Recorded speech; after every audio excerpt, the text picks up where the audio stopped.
Haleluya, haleluya. Segala puji, hormat dan syukur hanya kepada-Mu Tuhan. Kami bersyukur atas kebaikan Tuhan dalam kehidupan kami. Oleh karena kami boleh berdiri di hadapan Tuhan saat ini. Setiap pelayan Tuhan boleh melayani Engkau pada hari ini. Dan jemaat Tuhan yang ada di rumah boleh beribadah kepada Tuhan, menyaksikan kebesaran Tuhan dan kedaulatan Tuhan dalam kehidupan mereka. Kami yakin dan percaya Tuhan hadir di tengah-tengah kami dan memberkati setiap hati dan pikiran kami. Di dalam kesempatan ini kami mendengarkan kebenaran firman Allah. Berbicaralah bagi setiap kami semua, sehingga kebenaran ini boleh memberkati kehidupan kami. Setiap kami yang ada di sini, setiap jemaat Tuhan yang ada di rumah, bahkan juga umat Tuhan yang ada di tempat lain yang mengikuti ibadah live streaming ini. Bapa, kami bersyukur kepada-Mu, kuasailah hati dan pikiran kami, sehingga kebenaran firman Allah boleh menjadi rema di dalam kehidupan kami. Di dalam nama Tuhan Yesus Kristus, Juru Selamat kami yang hidup, kami berdoa dan mengucapkan syukur kami kepada-Mu. Haleluya, amin. Terima kasih buat pelayan-pelayan Tuhan yang sudah melayani kita pada hari ini. Shalom. Shalom. Bapak Ibu Saudara sekalian yang ada di tempat ini dan jemaat Tuhan yang ada di rumah, saya meyakini dan percaya bahwa kita semua ada di dalam perlindungan Tuhan, ada di dalam kasih dan kebesaran Allah yang terus meliputi kehidupan kita, orang-orang yang percaya kepadanya. Berikan tepuk tangan bagi Tuhan kita. Haleluya. Bapak Ibu Saudaraku yang terkasih dalam Tuhan, di dalam menjalani kehidupan, saya yakin dan percaya bahwa setiap kita tidak terlepas dari masalah. Betul? Nah, artinya Bapak Ibu Saudara yang terkasih, kalau kita tidak terlepas dari masalah, di mana selalu ada masalah yang datang di dalam kehidupan kita, baik itu pergumulan pribadi kita, baik itu masalah dalam rumah tangga kita, baik itu masalah tetangga kita, baik itu masalah keluarga besar kita, mungkin orang-orang yang ada di sekitar kita, dan itu menjadi masalah. Dan saudara yang terkasih dalam Tuhan, kita akan belajar bersama-sama bagaimana kita menanggapi sebuah masalah di dalam kehidupan kita. Firman Tuhan katakan apa kepada kita? Bagaimana kita menghadapi setiap masalah di dalam kehidupan ini? Saudara yang terkasih, banyak orang dengan tidak berdasarkan kebenaran firman Allah, mereka dapat menyelesaikan masalah yang terjadi, dan cara merespon mereka, Bapak Saudara, yang kadang-kadang membuat mereka gagal di dalam kehidupan mereka. Namun kita belajar bersama-sama, di mana hari ini saya menyampaikan kebenaran firman Allah dengan tema masalah tidak masalah. Boleh katakan kepada orang yang ada di sekitar kita dan katakan masalah tidak masalah. Nah saudara, di dalam kesempatan ini semoga kebenaran firman Allah ini akan menolong kita untuk dapat berjalan bersama dengan Tuhan. Dan hari ini juga kita akan menikmati kasih Tuhan di dalam kehidupan kita.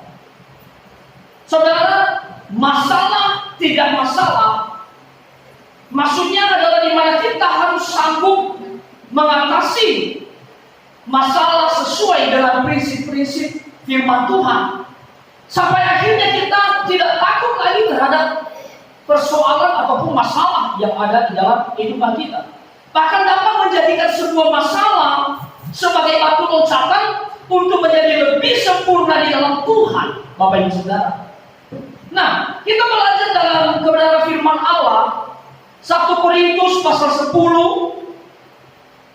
ayat 1 sampai ayatnya yang ke-13. 1 Korintus pasal 10 1 Korintus pasal 10 ayat 1 sampai ayatnya yang ke-13. Demikian kebenaran firman Allah Israel sebagai suatu peringatan. Aku mau supaya kamu mengetahui, saudara-saudara, bahwa nenek moyang kita semua berada di bawah perlindungan awan, dan bahwa mereka semua telah melintasi laut. Untuk menjadi pengikut Musa, mereka semua telah dibaptis dalam awan dalam laut. Mereka semua makan makanan rohani yang sama, dan mereka semua minum minuman rohani yang sama, sebab mereka minum dari batu karang rohani yang mengikuti mereka, dan batu karang itu ialah Kristus. Tetapi sungguh pun demikian, Allah tidak berkenan kepada bagian yang terbesar dari mereka, karena mereka ditewaskan di padang gurun. Semuanya ini telah terjadi sebagai contoh bagi kita, untuk memperingatkan kita supaya jangan kita menginginkan hal-hal yang jahat seperti yang telah mereka perbuat, dan supaya jangan kita menjadi penyembah-penyembah berhala sama seperti beberapa orang dari mereka. Seperti ada tertulis, maka duduklah bangsa itu untuk makan dan minum, kemudian bangunlah mereka dan bersukaria. Janganlah kita melakukan percabulan seperti yang dilakukan oleh beberapa orang dari mereka, sehingga pada satu hari telah tewas 23.000 orang. Dan janganlah kita mencobai Tuhan seperti yang dilakukan oleh beberapa orang dari mereka, sehingga mereka mati dipanggut pula. Dan janganlah bersungut-sungut seperti yang dilakukan oleh beberapa orang dari mereka, sehingga mereka dibinasakan oleh malaikat maut. Semuanya ini telah menimpa mereka sebagai contoh dan dituliskan untuk menjadi peringatan bagi kita yang hidup pada waktu di mana zaman akhir telah tiba. Sebab itu siapa yang menyangka bahwa ia teguh berdiri, hati-hatilah supaya ia jangan jatuh. Pencobaan-pencobaan yang kamu alami ialah pencobaan-pencobaan biasa yang tidak melebihi kekuatan manusia. Sebab Allah setia, dan karena itu Ia tidak akan membiarkan kamu dicobai melampaui kekuatanmu. Pada waktu kamu dicobai, Ia akan memberikan kepadamu jalan keluar, sehingga kamu dapat menanggungnya. Karena itu saudara-saudaraku yang terkasih, jauhilah penyembahan berhala. Aku berbicara kepadamu sebagai orang yang bijaksana. Pertimbangkanlah sendiri apa yang aku katakan. Nah, saudara yang terkasih dalam Tuhan, firman Tuhan di dalam 1 Korintus pasal 10 ayat 1 sampai 14 ini kita baca Bapak Ibu Saudara, di mana di sini Rasul Paulus sedang mengingatkan kepada jemaat, memperingatkan kepada jemaat bahwa bangsa Israel ini di dalam kehidupan mereka, dalam perjalanan yang mereka lalui di padang gurun, yang mereka lalui di dalam kehidupan mereka, menjadi peringatan bagi setiap orang-orang yang percaya, supaya setiap orang-orang percaya ini menjadi orang-orang yang dapat memelihara kehidupan yang layak, kehidupan yang memuliakan Tuhan di dalam kehidupan mereka. Nah, saudara, yang saya mau sampaikan kepada kita di dalam ayat 13, kita lihat bersama-sama Bapak Ibu, pencobaan-pencobaan yang kamu alami ialah pencobaan-pencobaan biasa yang tidak melebihi kekuatan manusia. Jadi saudara, di mana di dalam 1 Korintus 10 ayat 13 ini Rasul Paulus mengatakan begini, bahwa pencobaan-pencobaan yang kamu alami ialah pencobaan-pencobaan biasa yang tidak melebihi kekuatan manusia. Nah, ayat ini Bapak Ibu Saudara mengandung dua arti. Yang pertama adalah menunjukkan bahwa pencobaan itu wajar bagi manusia, wajar terjadi di dalam kehidupan manusia, Bapak Ibu Saudara, karena semua orang mengalami permasalahan di dalam kehidupannya. Nah, saya percaya bahwa kita atau Bapak Ibu Saudara tidak sendirian mengalami persoalan. Semua orang mengalami hal yang sama, mengalami persoalan di dalam kehidupan mereka. Dan persoalan yang kita alami juga dialami oleh banyak orang yang lain, Bapak Ibu. Seperti masalah suami dengan istri,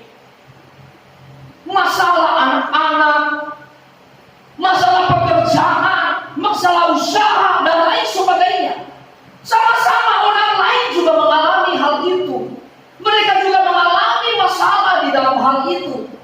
Saudara yang terkasih dalam Tuhan, oleh karena itu yang pertama adalah jangan merasa sendiri mengalami masalah. Ini yang harus kita pahami terlebih dahulu. Lalu yang kedua adalah menunjukkan bahwa hidup adalah sebuah tantangan. Hidup ini adalah sebuah ujian. Jadi hidup itu memang berat, Bapak Ibu Saudara. Dari sejak kita lahir, kita merasakan hidup itu berat. Terdapat lebih dari 200 kali Alkitab menggambarkan bahwa hidup itu adalah ujian, Bapak Ibu. Nah, di dalam yang kedua ini, firman Tuhan mengatakan, saudara, lanjutkan dari ayat 13 ini, sebab Allah setia dan karena itu Ia tidak akan membiarkan kamu dicobai melampaui kekuatanmu. Pada waktu kamu dicobai, Ia akan memberikan kepadamu jalan keluar sehingga kamu dapat menanggungnya, Bapak Ibu. Katakan amin. Ya, sehingga kamu dapat menanggungnya. Apa artinya? Sebetulnya Bapak Ibu Saudara, bahwa masalahnya bukan pada problem yang kita hadapi, tetapi adalah bagaimana jalan keluar yang harus kita temukan. Sekali lagi saya katakan, sebetulnya masalahnya bukan pada problem yang kita hadapi, tetapi adalah pada jalan keluar yang harus kita temukan, saudara.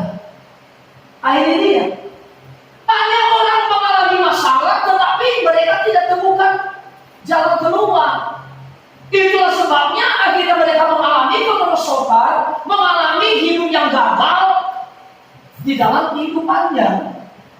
Tetapi orang-orang yang punya masalah dalam hidupnya, tetapi ada jalan keluar yang ditemukan di dalam masalah itu, mereka menjadi orang-orang yang kuat, mereka menjadi orang-orang yang bersyukur, mereka menjadi orang-orang yang fine dengan masalah-masalah yang terjadi di dalam kehidupan mereka. Nah, firman Tuhan menjanjikan jalan keluar bagi kita. Bagaimana kita menemukan jalan keluar dari setiap masalah-masalah yang kita alami di dalam hidup ini? Yang pertama adalah pilihan. Saudara, mendapatkan jalan keluar sangat bergantung pada pilihan kita. Tuhan sudah memberikan karunia kepada kita untuk memilih, Bapak Ibu. Tinggal kita mau memilih yang mana. Berkemenangan atau kalah.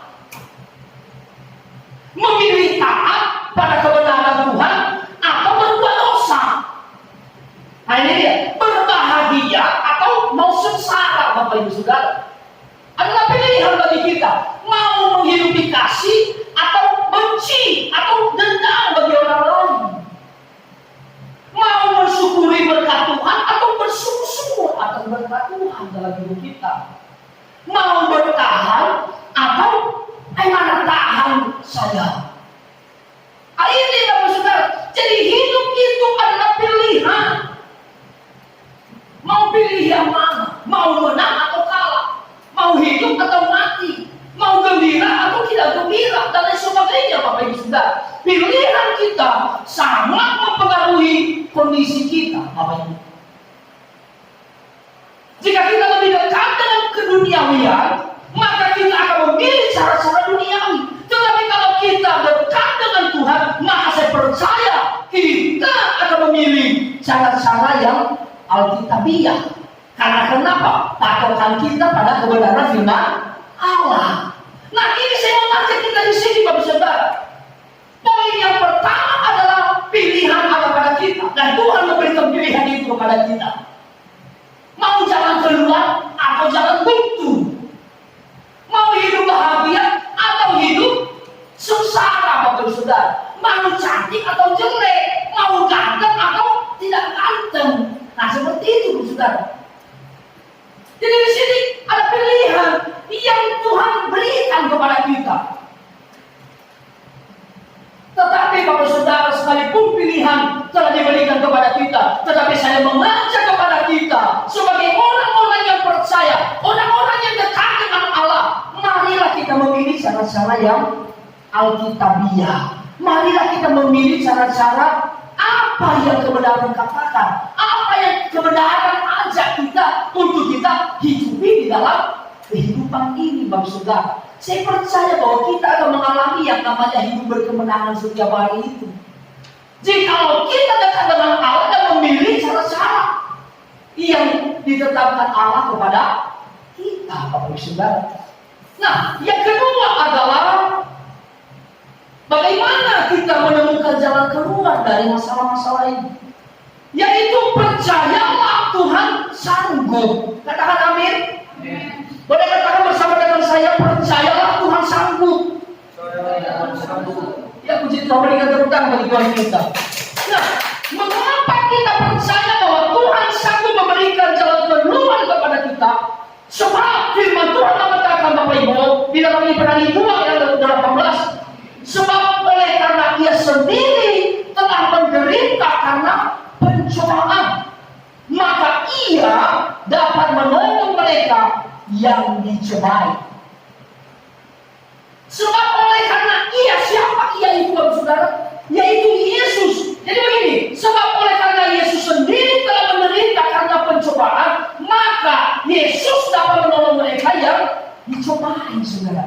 Kita bersyukur, kita percaya kepada Yesus yang telah menyelamatkan kita, yang mati dan bangkit dari antara orang mati. Amin.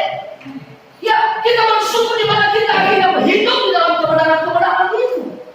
Sebab janjinya boleh menyertai kita, sebab janjinya adalah ya dan amin, dan kita hidupi dan kita rasakan di dalam kehidupan kita sehari-hari. Jadi saudara yang terkasih, tidak ada yang Tuhan Yesus tidak sanggup mengatasinya. Haleluya. Tidak ada suatu pun yang Tuhan Yesus tidak sanggup mengatasinya. Bahkan yang paling mustahil pun, Bapak Ibu Saudara, yang paling mustahil pun bagi manusia, Yesus sanggup mengatasinya. Haleluya. Makanya yang kita yakin dan percaya adalah waktu tiada jalan. Nah, aku tahu Yesus ada bersama dengan aku. Waktu tiada jalan, di dalam nama Yesus selalu ada jalan. Haleluya. Sebab Dia adalah sumber jalan itu. Sebab Dia adalah sumber segalanya dalam hidupku, yang menolong aku, yang memampukan aku, yang memperlihatkan kepadaku jalan keluar, bahkan memberikan kepadaku jalan keluar ini melalui kebenaran firman-Nya yang kita hidupi di dalam kehidupan kita, Bapak Ibu Saudara yang terkasih. Saya mau katakan begini, Bapak Ibu Saudara, bahwa percaya Tuhan sanggup. Kadang-kadang Bapak Ibu Saudara di dalam menjalani kehidupan, suami berkata, aduh istriku tidak akan berubah. Suami istri juga berkata demikian, oh suamiku tidak akan bisa berubah. Anak-anak juga berkata, orang tua aku tidak bakalan berubah. Mereka begitu-begitu saja. Orang tua juga berkata demikian. Teman-temanku begitu tidak bakalan berubah. Sahabat-sahabatku, saudaraku, mereka seperti itu. Mereka tidak berubah. Saudara, saya mau katakan begini kepada kita. Tidak ada yang mustahil bagi Tuhan, amin. Sebab Tuhan kita sanggup. Tidak ada juga yang mustahil bagi orang yang percaya kepadanya. Tidak ada yang mustahil bagi setiap orang yang mengandalkan Dia di dalam hidupnya. Waktu seorang suami mengklaim bahwa istrinya bisa diubahkan, waktu seorang istri mengklaim suamiku bisa diubahkan, waktu orang tua mengklaim anak-anakku bisa berubah, anak-anak berkata kepada Tuhan, aku percaya bahwa orang tua aku berubah. Saudara, tidak ada yang mustahil. Andalkan Tuhan, Dia akan memberi jalan keluar kepada kita. Haleluya. Jangan khawatir, Bapak Ibu Saudara. Serahkanlah semua kekhawatiran itu kepada Tuhan. Bukankah Dia yang akan datang untuk menolong engkau? Bukankah Dia datang untuk memberikan kekuatan kepada kita sehingga kita mampu menghadapi situasi itu? Tuhan sanggup, dan Tuhan mempunyai ribuan bahkan jutaan cara untuk memberikan pertolongannya di dalam kehidupan kita. Karena firman Tuhan mengatakan tidak ada yang mustahil bagi Tuhan, tidak ada yang mustahil bagi orang percaya. Nah, yang ketiga adalah jadilah orang yang proaktif, Bapak Ibu Saudara. Menjadi orang yang proaktif adalah yang pertama adalah kita berserah kepada Tuhan. Katakan berserah. Serahkan masalahmu kepada Tuhan. Karena Tuhan kita adalah Tuhan yang setia. Tidak mungkin Dia mengizinkan kita hancur. Berikan tepuk tangan bagi Dia. Dan betul-betul hancur. Dia tidak inginkan hal itu terjadi di dalam kehidupan kita, Bapak Ibu. Dia berjanji tidak akan mengizinkan masalah melebihi kekuatan kita. Percayalah bahwa selalu ada rencana Tuhan di balik masalah-masalah yang terjadi di dalam hidup kita. Saudara, yang kedua adalah menjadi orang yang proaktif adalah kita kuatkan hati kita. Selain kita berserah, kita kuatkan hati kita dengan cara kita mengalihkan perhatian kita. Jangan berfokus pada masalah. Amin. Katakan amin. Jangan berfokus kepada masalah, karena itu akan melemahkan kita. Coba menjalankan hidup yang semakin bersungguh-sungguh kepada Tuhan, menolong orang lain, menasehati mereka, melayani mereka, berdoa buat mereka. Saudara, kita juga perlu membaca firman Tuhan untuk mempersiapkan, memperlengkapi hidup kita, sehingga kita menjadi orang-orang yang tidak kehabisan firman Tuhan. Waktu kita membaca firman Tuhan, maka saya percaya firman Tuhan akan memenuhi hidup kita, sehingga itu akan menolong kita, sehingga itu akan berkati kita, menguatkan kita untuk dapat menjalani hari-hari yang kita lewati, Bapak Ibu Saudara. Jadi mari kita kuatkan hati kita. Amin. Jangan izinkan masalah melemahkan kita, tetapi izinkan masalah itu menguji kita untuk menguatkan iman kita, semakin membuat kita kuat, semakin membuat kita semakin naik, iman kita semakin kuat di dalam Tuhan, kita semakin percaya kepada Tuhan. Bapak Ibu. Dan orang yang menjadi proaktif adalah orang yang tetap percaya kepada perkataan Tuhan. Orang yang tetap percaya pada perkataan Tuhan. Jangan percaya kepada perkataan orang. Jangan percaya apa yang orang katakan kepadamu, tapi percaya kepada Tuhan. Jangan percaya kepada dukun-dukun. Tetapi marilah kita percaya kepada Tuhan yang telah menjamin hidup kita, yang telah menjamin masa depan kita, yang telah menjamin hidup yang kekal, yang telah menjamin keluarga yang diberkati, yang telah menjamin hidup yang disertai olehnya. Jadi Bapak Ibu, saya mau katakan, marilah kita dekatkan diri kita kepada Tuhan, sehingga kita selalu mendengarkan apa yang Dia katakan kepada kita. Dengarkanlah selalu apa yang diperkatakan Tuhan. Melalui kita membaca firman Allah, Tuhan akan berbicara kepada kita. Maka kalau Tuhan berbicara kepada kita, saya percaya Dia akan membawa kita semakin naik dan semakin kuat di dalam Tuhan. Bagi kita tangan bagi Tuhan. Bapak Ibu Saudara yang terkasih, kebenaran firman Allah mengingatkan kepada kita sebagai orang-orang percaya, masalah bukan masalah. Bagi orang-orang percaya, masalah tidak masalah. Sebab aku percaya Tuhan bersamaku. Sebab aku percaya bahwa melalui masalah ini, aku tahu Tuhan akan memberikan jalan keluar kepadaku. Amin. Puji nama Tuhan, Bapak Ibu Saudara. Allah sanggup melakukan perkara-perkara yang besar di dalam hidup kita. marilah kita menjadi orang-orang yang proaktif, di mana kita berserah kepada Tuhan, di mana kita kuatkan hati kita, percaya pada perkataan Tuhan, dan ingat hidup ini adalah pilihan. Hidup kita adalah anugerah dari Allah.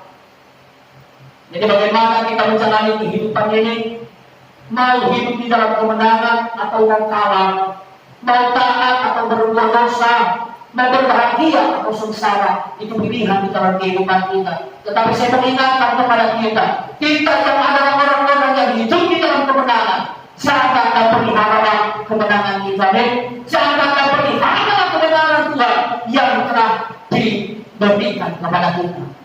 Puji nama Tuhan, Bapak Ibu Saudara, kiranya kebenaran firman Tuhan ini boleh memberkati kita, menolong kita, sehingga kita semakin kuat di dalam Tuhan, sehingga kita dapat memuliakan namanya melalui kehidupan kita hari-hari bersama dengan Tuhan kita.